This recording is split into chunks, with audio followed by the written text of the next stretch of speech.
mobile phones. Now, this is the irony. We create the technology that enables us to do all these great things. That same technology is also the one that transmits the information that makes people realize that, hey, Jimmy is actually living much better than me, and yet we were together. I see what you see.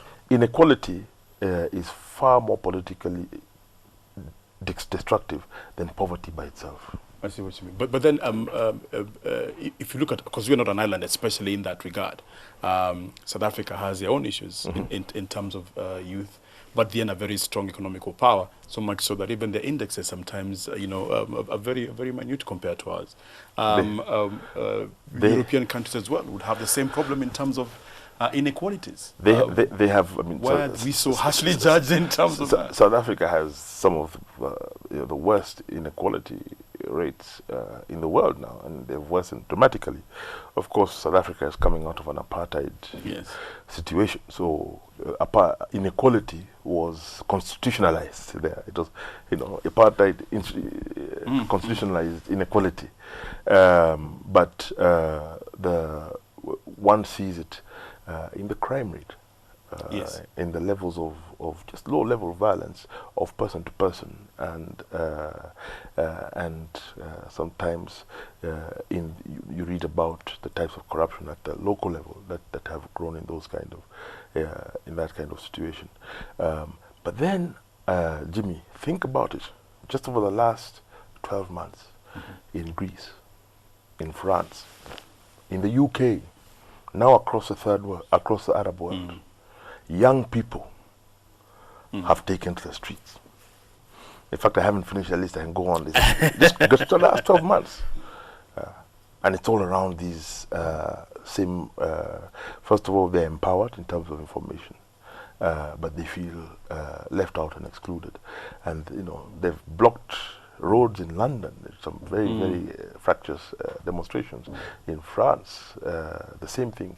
In Greece, it has been ongoing.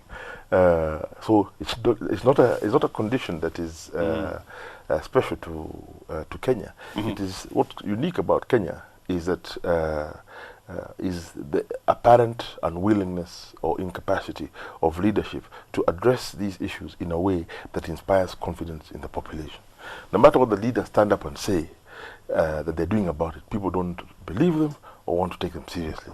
I see. You just got a job with exactly. the government of UK. Yeah. What does it entail? The British government has created a commission to scrutinize all aid that Britain gives all over the world. And due to the challenges financially that have spread across the West since the financial crisis of 2007-2008, there's a great emphasis on value for money, that they're getting value for money for this aid. And so the decision was made that let's create an independent commission and include somebody who is from a recipient country, who brings a perspective of a recipient nation to scrutinize this aid and report directly to Parliament, because of course in countries where they're also experiencing financial problems, people are asking questions, why should we continue giving a lot of aid? Right. And so it's an advisory position. It's something that I'll be doing from here in Nairobi. And so I think when I was... Is it a possible job? Are you able to get the information? Yes, you are. I mean, that was one of the things that I made sure that I checked. I mean, is it gonna be possible for us to? I suppose the Kenyan bureaucracy refused to give you information. We are not talking about the Kenyan bureaucracy here, because this is at the top. This is overseeing a portfolio that is global. So really, it's up to the local office of DFID to deal with the Kenya government, and they have their ways. And remember, they're looking at their own their aid, so they know where it is going, and as is their right to know. So it's not something which is aimed at investigating Kenya. I think people heard the word. I was traveling when this event was announced, and I had not expected it to cause anything, but they hear the word commission. But you will have a say in terms of how the money is disbursed and spent, for example, in Kenya. They will ask questions in terms of how money is being used and if there's a tweak somewhere. I think we'll be looking more at systems and processes as they affect the transmission of aid globally, and that will affect everyone. That will affect everyone. I think it will be a conflict of interest for me just to focus go in more and just focus on my own country, and I don't think that is why I took it up. I think this has got a potential to play an important role, especially when it goes into the right places. It can help spur development. I believe that aid is something that should only be a catalyst, and then people take off by themselves. Aid helps, but development is ultimately by people themselves. I mean, there have been questions about in terms of the UK and its relationship to many countries. Once again, let me focus on Kenya because that's what I know in terms of the experiences here. Many people, of course, feel that the aid in UK from the UK and many other countries are determined, by what they feel and more if their investment or if their people are not quite involved heavily. Then to them, there are issues about in terms of corruption. If you remember the case of vomiting on people's shoes, yes, was more directed really towards the UK businessmen who are questioning, why are we losing business? So does this really put the UK in a position to be able to determine or to check? Are you able to check them as well in terms of how then set up? Yes, that's part of the reason I'm there. I'm from a recipient country, remember? I think that's why I've been put there. I remember when, I think you're alluding to the speech by Edward Clay about vomiting on the shoes. And that wasn't so much about, I was involved in some of the inquiries that were taking place at the time. But that involved corruption in a variety of sectors. And one has been highlighted.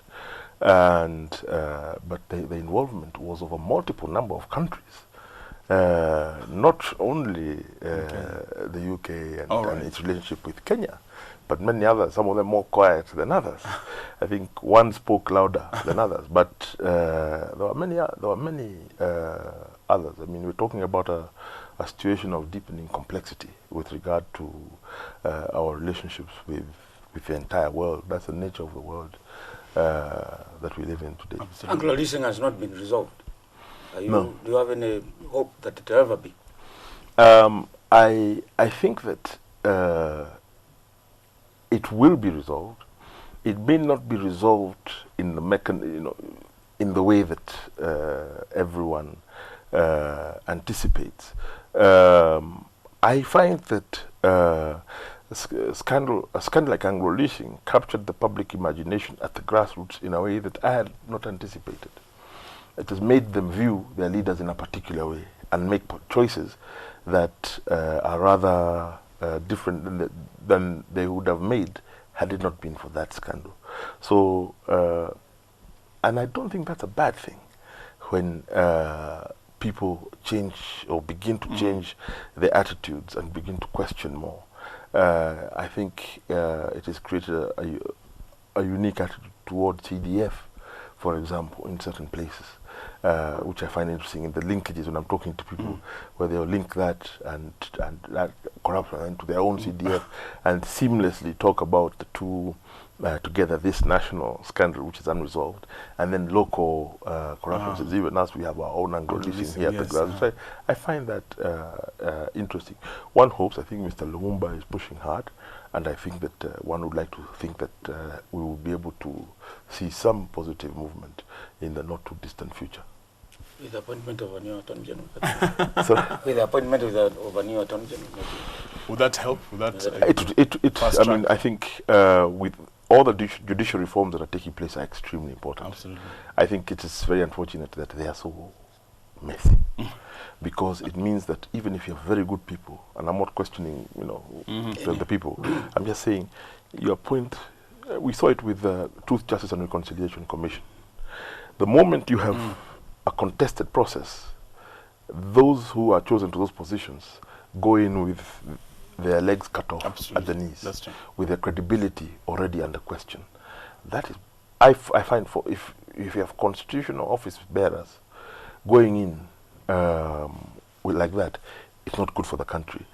Ironically, when the current Attorney General, Mr. Amos Wako, was appointed to that position, we celebrated. Celebrated. He had a great reputation in the UN and the human rights, if you remember. Yes. He came in on a strong. And I feel sorry for his colleagues under the current conditions will enter into a poisonous atmosphere. And I think it's sad when then decisions that they may make will be more open to being questioned, and for everything is contested. There's nothing that happens easily. And you can let it run. Yes. I see what you mean. John Githongo. Thank you, gentlemen. Thank you, gentlemen. Very much for being here. Thank you, gentlemen. He's the outgoing chairman of SONU. His name is David Osiany. He's next on Power Breakfast. Stay with us.